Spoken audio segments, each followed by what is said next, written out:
Excellent. I have a follow-up, but let me ask first Celeste, let's say, Turco, to talk to us about, let's say, the conclusions of the recent research that she has done about sovereign wealth funds in Africa, you know, their appetite for infrastructure, the regulations, and so on and forth. Then we'll come back actually to Nigeria to talk about the partnership between the Sovereign Wealth Fund of Nigeria, the NSIA, and the sovereign wealth funds in tackling the investment issues into infrastructure. Please. Thank you, Mado, and let me thank the organizer, African Investor Hubert, for inviting me here in this amazing city, first time in South Africa. Before coming and sharing with you the finding of our research, I would like just to give you a short background about the research that has been made for the Italian Ministry of Foreign Affairs in support of the Italian SWF fund. Funny enough, we have a SWF fund, and our SWF fund co-invests with other SWF funds mainly. We have already partnership with Qatar, Kuwait, CIC, and Russia Direct Investment Fund. Eventually, we are targeting Africa as a future partner.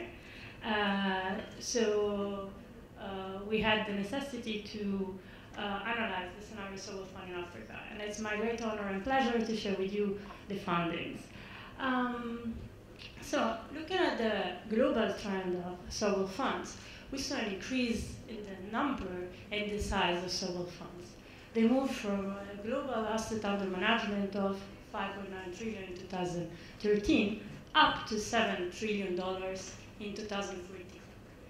We saw the same increase in African SWF funds, and nowadays Africa counts, according to our research, 12 active SWF funds and 9 planned SWF funds. 4 are still under consideration, for a total asset under management of $154 billion, that if you compare to the overall asset under management of the global SWF funds, it's almost the 3%. If we consider a different kind of broader definition of SWF fund, the ONFIF one that include in the list of SWF funds also the Public Investment Corporation of South Africa, that itself has an asset under management of $151 billion, plus the Revenue Regulation Fund that itself has got around $77 billion. This size increased up to $314 billion. That's 4.3% of the global asset under management of SWF funds, and 1.1% of the global investors, according to ONFIF.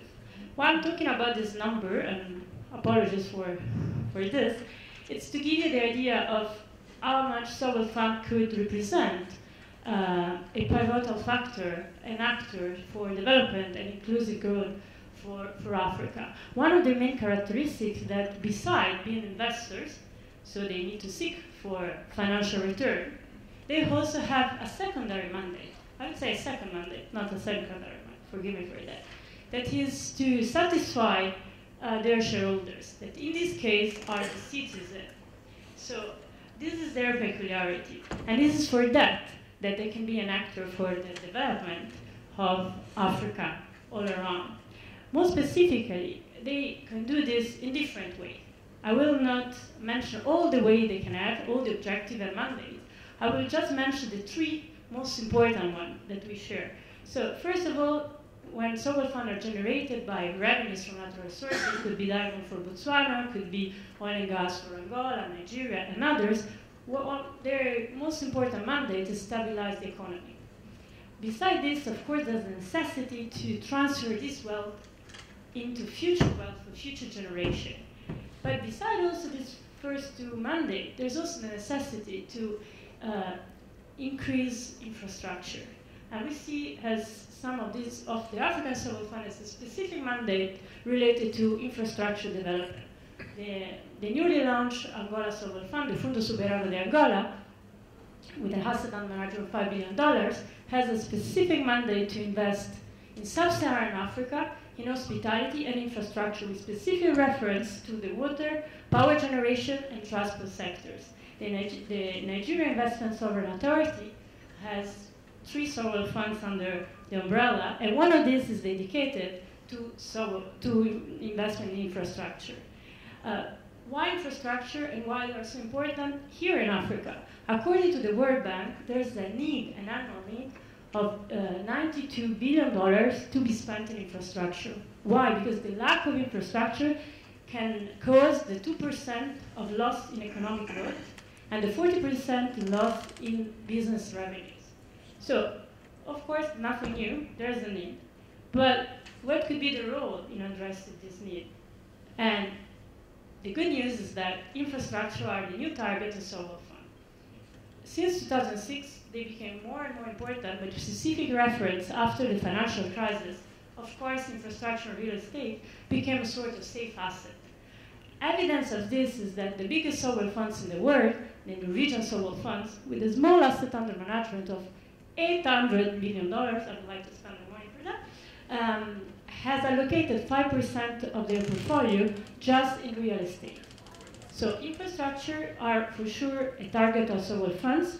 According to the study made by an Italian center or study of SWF funds, $4 billion in 2013 has been spent in direct equity investment in infrastructure. And the good news is that 23% of this went to emerging markets. What is the, let's say, the bad news? The bad news is that SWF fund would have invested even more in infrastructure. But according to ESAT, there's been a decrease in the investment from 7.5 billion overall invested in 2013 into not only direct private equity, into 4 billion in 2014. The reason was the lack of bankable project, of assets able to have a balance between revenue and risk that could be of some appetite. And I think this is the important point that today will be addressed. In this, which is the role of SWF funds as an investors, and in a way as a facilitator of foreign direct investment in this specific sector. I will target just a small action that it can have. I'm sure that the discussion will lead to further practical action on this. SWF fund can mitigate the risk. Why? And Italy, in a way, it's an example. We are mitigating our risk through a financial vehicle who's backed by the institution. So co-investment is the new trend of SWF funds around the world. We have seen this, we will see even more. So co-investing could represent a sort of mitigation risk. We know that one of the biggest limits in investing is political risk, is regulatory framework, as will be addressed later on, and also having the right partner able to reduce the risk also of the investment because it has a higher knowledge of the local demand and of also the local administrative procedure. So in these terms, we see that there's an interest of all funds to invest in infrastructure in Africa. We saw Mubadala investing in Africa a lot, invested in Nigeria with a power plant project. One of the biggest projects in the world in 2013, infrastructure has been built by Mubadala in Guinea and others. So to cut it short, there's a need, and this need should be addressed. SWF fund could be a mitigating factor, but could not be the only solution. Thank you very much, Celeste. We'll come back, I'm sure, on the Sovereign Wealth Fund of Italy, maybe its appetite to co-invest with sovereign wealth funds in Africa. Doing business in Africa, you can't afford to be without Africa Investor.